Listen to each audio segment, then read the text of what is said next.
અમદાવાદ શહેરથી અમદાવાદના મણિનગર વિસ્તારમાં ચાલતા 20 થી વધુ મસાજ પાર્લરમાં પોલીસે રેડ પાડીને કાર્યવાહી હાથ ધરી છે। મણિનગરમાં સ્કૂલ અને ક્લાસીસની બાજુમાં જ સ્પા પાર્લર ચાલી રહ્યા છે, જેને કારણે સ્થાનિકોએ યુવા શક્તિ સંગઠને જનતા રેડ પાડવાનો કાર્યક્રમ આપ્યો હતો। આ મસાજ પાર્લર હપ્તાથી ચાલતા હતા, તો સાથે જ મસાજ પાર્લર પોલીસ અને સ્થાનિક તંત્રની મહેરબાનીથી ચાલતા હતા। ફક્ત અમદાવાદમાં જ 300 થી વધુ સ્પા છે, જેમાં 300 રૂપિયાથી લઈને 3000 સુધી રકમ વસૂલાય છે। સ્પા પાર્લરમાં મેઘાલય, મણિપુર અને આસામથી યુવતી બોલાવીને શોષણ કરાય છે। મણિનગરમાં ક્લાસીસ અને સ્કૂલોની બાજુમાં સ્પા પાર્લર હોવાને કારણે ટીનેજરો પણ મસાજ પાર્લરના આદી બન્યા છે, ત્યારે પોલીસે સ્પા પાર્લરમાં રેડ પાડીને કાર્યવાહી હાથ ધરી છે।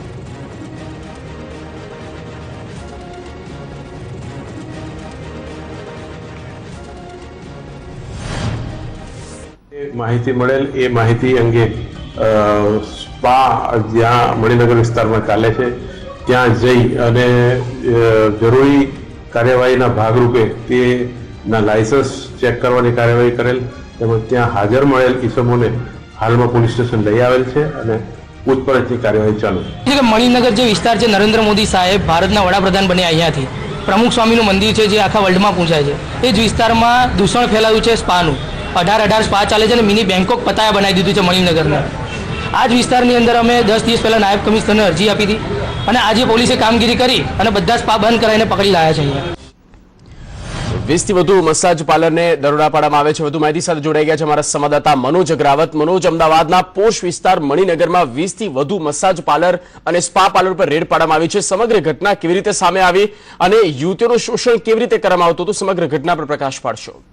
માત્ર મણિનગરમાં જ નહીં, સમગ્ર અમદાવાદમાં 300 થી વધુ આ પ્રકારના સ્પા પાર્લરો ચાલી રહ્યા છે અને અલગ અલગ વિસ્તારોમાં આ સ્પાના અને દરરોજ માધ્યમોમાં જાહેર ખબર આપીને 300 થી લઈને 3000 સુધીની ત્યાં મસાજ કરવાનો આવતો તેમનો દાવો કરવામાં આવે છે। જોકે મસાજ પાર્લરની આડમાં કેટલીક જગ્યાએ આ પ્રકારના ગોળખ ધંધા પણ થાય છે, તેને ખાસ કરીને મણિનગર જેવા વિસ્તાર કે જ્યાં સ્કૂલ અને જે ક્લાસીસ, ટ્યુશન ક્લાસીસ વધારે છે, તેની બાજુમાં જ આ પ્રકારના સ્પા જે ધમધમતા હતા અને તેમાં સતત વધારો થતો હતો।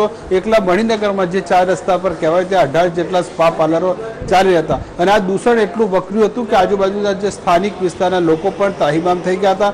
અનેકવાર રજૂઆત કરી હતી, કોઈ પરિણામ ન આવતું હતું। આજે તેમણે 3 વાગે જનતા રેડનો જે કાર્યક્રમ ગોઠવ્યો હતો અને એ પહેલા પોલીસ સાવધ થઈ હતી અને જે અલગ અલગ જગ્યાએથી આ પ્રકારે 10 થી વધુ યુવતીઓ અને 5 જેટલા યુવકો છે તેમને પૂછપરછ અર્થે બોલાવી રહી છે અને તેમના જે લાયસન્સ છે તે ચેક કરી। પણ સૌથી મોટો સવાલ એ થાય છે કે આ સ્પાની જે પ્રવૃત્તિ છેલ્લા 1 વર્ષથી ચાલી રહી છે તેને રહીને હવે મણિનગર પોલીસ શા માટે જાગે, એ સૌથી મોટો સવાલ છે। બીજું કે આ એક હેલ્થમાં પણ આવે છે, અલગ અલગ જગ્યાએ જે આ પ્રકારના સ્પા જે અલગ અલગ થેરાપીના જે દાવા કરાય છે, તો કોઈ પણ જાતના અધિકારી કે પ્રશાસને આ દિવસ સુધી આ સ્પા પાર્લરમાં જઈને જોયું નથી કે આ સ્પા પાર્લરની ઓરિજિનલ પ્રવૃત્તિ શું છે। તેને કારણે આ દૂષણ વધુ ને વધુ ફાલી રહ્યું છે અને દરેક જગ્યાએ જે સ્થાનિક તંત્રની મહેરબાનીથી જ આ પ્રકારના સ્પા છે તે ફૂલ્યા ફાલ્યા છે।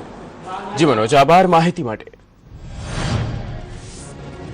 તો અમદાવાદના પોશ વિસ્તાર એવા મણિનગર સહિત અનેક જગ્યા પર 20 થી વધુ મસાજ પાર્લર ઉપર દરોડા પાડવામાં આવ્યા છે અને યુવતીઓનું શોષણ કરવામાં આવતું હતું। સ્પા ખોલીને એની આડમાં યુવતીઓનું શોષણ કરવાની ઘટના પ્રકાશમાં આવી છે, જેને લઈને શિવસેનાના પણ કેટલાક કાર્યકરો દ્વારા જે ઉગ્ર વિરોધ કરવામાં આવ્યો હતો અને સમગ્ર મુદ્દા પર હવે પોલીસ દ્વારા હવાતિયા બોલવામાં આવી રહ્યા છે।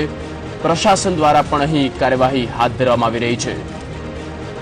આસપાસ જો સ્કૂલ આવેલી હોવાને લઈને સ્થાનિકોના પગલે રોષ જોવા મળ્યો।